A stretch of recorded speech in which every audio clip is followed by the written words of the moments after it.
Hello friends, देखिए आज बच्चों हम लोग इलास्टिसिटी का अगला टॉपिक देखेंगे, दाब और प्रतिबल में अंतर।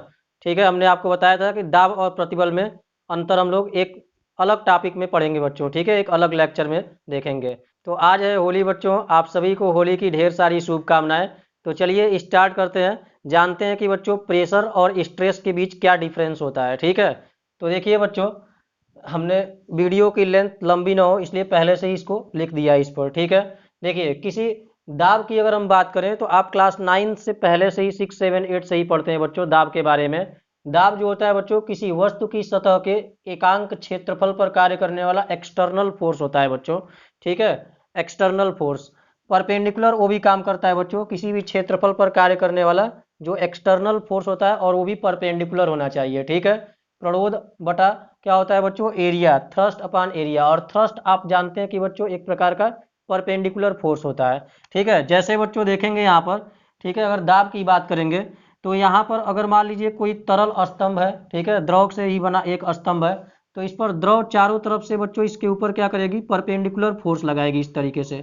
ठीक है, चारों तरफ से इस तरीके से परपेंडिकुलर फोर्स लगाएगी बच्चों, नीचे से इस तरीके से। ठीक है, इस तरीके से परपेंडिकुलर फोर्स इधर से इस तरीके से चारों तरफ से बच्चों इसके ऊपर क्या करेगी, परपेंडिकुलर फोर्स लगाएगी। तो इस वस्तु पर कार्य करने वाला बच्चों, ठीक है, इस वस्तु के एकांक क्षेत्रफल पर कार्य करने वाला जो परपेंडिकुलर फोर्स होगा उसको हम क्या बोलेंगे, प्रेशर बोलेंगे। लेकिन प्रतिबल देखिए बच्चों जरा क्या होता है। प्रतिबल हमने आपको, ठीक है, पिछले ही लेक्चर में समझाया था। प्रतिबल क्या लिखा हुआ है, किसी वस्तु के अनुप्रस्थ काट के एकांक क्षेत्रफल पर कार्य करने वाले आंतरिक प्रतिक्रिया बल को। ठीक है, यहाँ पे क्या था, क्रिया बल था, जो हम एक्सटर्नल फोर्स लगाते हैं बच्चों। ठीक है, उसको हम बोलते हैं प्रेशर। और यहाँ पे क्या है बच्चों, आंतरिक प्रतिक्रिया बल, हमने पहले ही आपको बताया। ठीक है बच्चों, रीस्टोरिंग फोर्स जिसको बोलते हैं। जैसे देखिए ये एक वाल है बच्चों, इस वाल से मान लीजिए ये कोई वायर है, इस तरीके से बंधा हुआ है। ठीक है, इधर आप फोर्स लगा के इसको खींच रहे हैं इस तरीके से, तो ये हो गया बच्चों क्रिया बल, जिसको हम एक्सटर्नल फोर्स बोलते हैं, बाह्य बल बोलते हैं। ठीक है, तो अब देखेंगे जैसे ही खींचेंगे बच्चों तो इसके अपोजिट डायरेक्शन में क्या होगा, एक रीस्टोरिंग फोर्स वर्क करेगा, जिसको हम आंतरिक प्रत्यानयन बल बोलते हैं। और अगर इसका क्रॉस सेक्शन एरिया ए हो बच्चों, तो इसी रीस्टोरिंग फोर्स को हम क्या कहते हैं बच्चों, बताइए, स्ट्रेस कहते हैं। ठीक है, प्रेशर क्या होता है बच्चों, परपेंडिकुलर जो फोर्स लगाया जाता है, एक्सटर्नल फोर्स। केवल एक्सटर्नल फोर्स नहीं बोलेंगे, परपेंडिकुलर फोर्स बोलेंगे, तब जाके उसको प्रेशर बोलेंगे। लेकिन बच्चों यहाँ पे क्या होगा, स्ट्रेस में इस परपेंडिकुलर फोर्स के बच्चों, ठीक है, या एक्सटर्नल फोर्स के अपोजिट डायरेक्शन में जो फोर्स लगता है, रीस्टोरिंग फोर्स जिसको बोलते हैं, उसको हम स्ट्रेस बोलते हैं। ठीक है, स्ट्रेस हमने पहले ही आपको बताया था। ठीक है बच्चों, तो किसी भी वस्तु के अनुप्रस्थ काट के बच्चों एकांक क्षेत्रफल पर कार्य करने वाले क्रिया बल नहीं बच्चों, इसके अपोजिट डायरेक्शन में जो फोर्स लग रहा है, ठीक है, जिसको हम प्रत्यानयन बोलते हैं बच्चों, जिसको हम प्रत्यानयन बल बोलते हैं बच्चों, ठीक है, या रीस्टोरिंग फोर्स बोलते हैं। ठीक है, उसको हम क्या बोलेंगे, स्ट्रेस बोलेंगे। ठीक है, अब देखिए ये फोर्स लगाए तो इसके अंदर डेल्टा एल की वृद्धि हो गई बच्चों। जैसे ही ये फोर्स हटाएंगे तो रीस्टोरिंग फोर्स अपोजिट डायरेक्शन में वर्क करेगा इस तरीके से। ठीक है, उसी तरीके से बच्चों देखिए अगला अगर हम देखेंगे इसमें सेकंड, तो प्रेशर का जो फार्मूला होता है वो थ्रस्ट बटा एरिया होता है बच्चों। थ्रस्ट को हिंदी में बोलते हैं प्रणोद। प्रणोद ही होता है बच्चों, प्रणोद का मतलब ही होता है किसी भी ऑब्जेक्ट पर कार्य करने वाला परपेंडिकुलर जो फोर्स होता है, लंबवत जो बल होता है, उसको हम थ्रस्ट कहते हैं। ठीक है, तो प्रेशर की जब भी बात आएगी बच्चों, तो वहां पे हमेशा और हमेशा यूनिट एरिया पर जो परपेंडिकुलर फोर्स वर्क करता है उसको हम प्रेशर कहते हैं। ठीक है, यूनिट एरिया पर, तो एफ परपेंडिकुलर बटा एरिया इसका फार्मूला हो जाएगा। अब इसका फार्मूला हमने आपको बताया था बच्चों, सिग्मा जो होता है वो रीस्टोरिंग फोर्स बटा एरिया होता है, यूनिट एरिया पर कार्य करने वाला जो रीस्टोरिंग फोर्स होता है। ठीक है बच्चों, एफ आर बाई ए जो होता है उसको हम प्रतिबल बोलते हैं। आया समझ में। ठीक है, आगे देखिए तीसरे अंतर की बात करें तो यह वस्तुओं को केवल कंप्रेस करता है बच्चों, जो प्रेशर, तो प्रेशर क्या होगा बच्चों, जैसे यहाँ पर ये, ठीक है, तो इस पर चारों तरफ से जब परपेंडिकुलर फोर्स लगाएंगे बच्चों, तो ये क्या होगा, केवल और केवल कंप्रेस होगा बच्चों, दबेगा। ठीक है, संपीड़न होगा इसके अंदर। ठीक है, कभी भी इसके अंदर एक्सपेंशन नहीं होगा, फैलाव नहीं होगा दाब के कारण। लेकिन बच्चों अगर हम बात करें प्रतिबल के अंदर बात करें बच्चों, तो यहीं पर आप देखिए, अगर इधर एक्सटर्नल फोर्स लगाएंगे बच्चों तो इसके अंदर एक्सपेंशन होगा, एक्सपेंड होगा बच्चों इतना। मान लीजिए इसकी लेंथ पहले बच्चों अगर एल थी, ठीक है, तो इसकी लेंथ में वृद्धि हो गई, मान लीजिए डेल्टा एल। ठीक है, तो यहाँ पे एक्सपेंशन हो गया। उसी तरीके से बच्चों यही एक्सटर्नल फोर्स हम इधर ना लगा के हम क्या करें बच्चों, अगर इधर लगाते हैं एक्सटर्नल फोर्स, तो जब इधर एक्सटर्नल फोर्स लगाएंगे बच्चों, इधर एक्सटर्नल फोर्स लगाएंगे तो आप देखेंगे बच्चों, तो पहले लेंथ एल था तो अब ये इतना हो गया, यानी डेल्टा एल की बच्चों इसके अंदर क्या हो गई, कमी हो गई बच्चों, संपीड़न हो गया इसके अंदर। ठीक है, तो अगर फोर्स इधर लगाएंगे बच्चों एक्सटर्नल फोर्स, तो हमारा जो इंटरनल बच्चों, जो हमारा क्या है रीस्टोरिंग फोर्स है, आंतरिक प्रत्यानयन बल है, उसका डायरेक्शन किधर हो जाएगा, वो इधर हो जाएगा। यानी आपने बच्चों इसको इधर धकेला है, ठीक है, तो रीस्टोरिंग फोर्स इसके अपोजिट डायरेक्शन में हमेशा वर्क करेगा। आया समझ में? तो यहाँ पे जो प्रतिबल है बच्चों वो, ठीक है, एक्सपेंशन का भी हो सकता है बच्चों और कंप्रेशन का भी हो सकता है।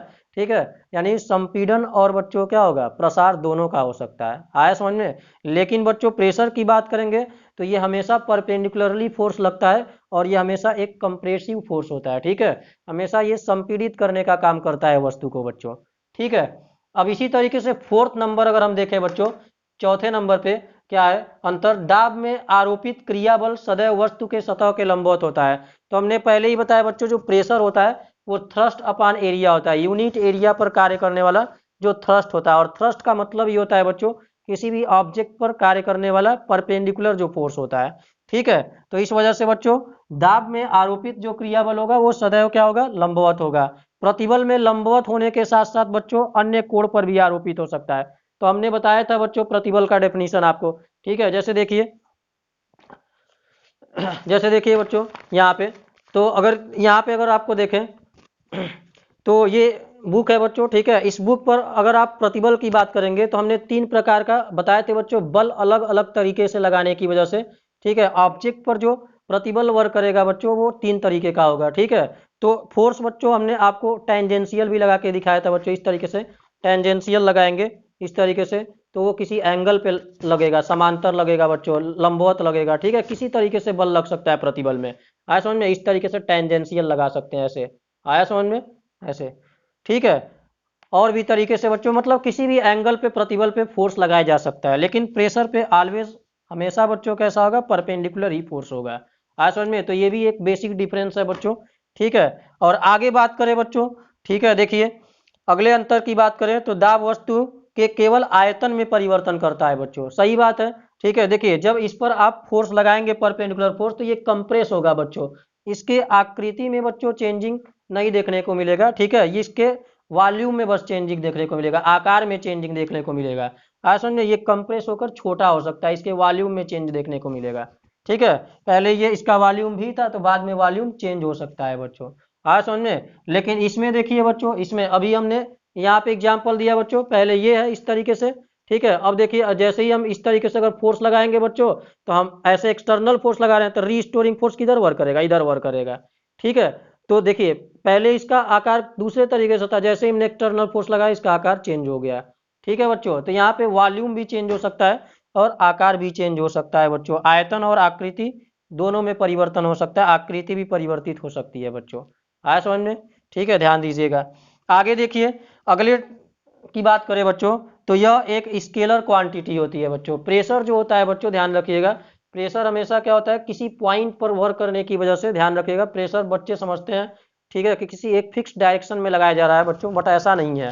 ठीक है, प्रेशर ऑलवेज बच्चों क्या होता है बताइए, प्रेशर जो होता है बच्चों वो एक स्केलर क्वांटिटी होता है, अदिश राशि होती है। ठीक है, इस पर जो फोर्स वर्क करता है बच्चों वो एक लंबवत बल लगता है एक फिक्स डायरेक्शन में, बट प्रेशर जो होता है वो किसी पॉइंट का होता है। ठीक है बच्चों, इस वजह से हम इसको स्केलर क्वांटिटी बोलते हैं।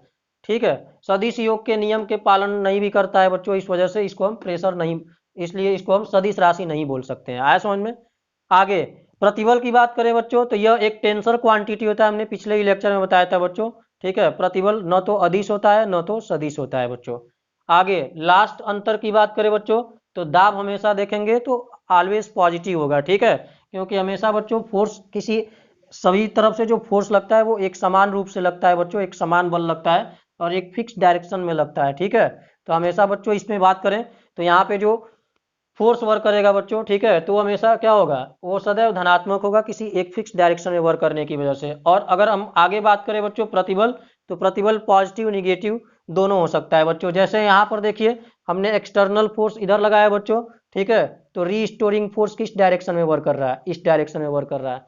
ठीक है, तो इस डायरेक्शन में अगर पॉजिटिव अगर आप मानते हैं बच्चों, ठीक है। और अगर बच्चों मान लीजिए एक्सटर्नल फोर्स इधर लगाएंगे तो रीस्टोरिंग फोर्स इधर वर्क करेगा। ठीक है, तो यहाँ पे रीस्टोरिंग फोर्स का डायरेक्शन अलग अलग बच्चों क्या हो सकता है, चेंज हो सकता है। ठीक है, तो चेंज होने की वजह से बच्चों ये क्या होगा बताइए, पॉजिटिव भी होगा नेगेटिव भी होगा। आया समझ में? ठीक है, तो ये बेसिक डिफरेंस है बच्चों।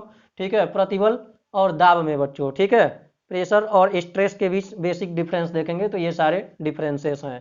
ठीक है, सारी चीज़ें इंपॉर्टेंट है बच्चों, अच्छे से देख लीजिए। ठीक है, तो आई होप ये सारी चीज़ें बच्चों आपको अच्छे से समझ में आई होंगी। ठीक है, मिलते हैं नेक्स्ट वीडियो में, तब तक के लिए जय हिंद।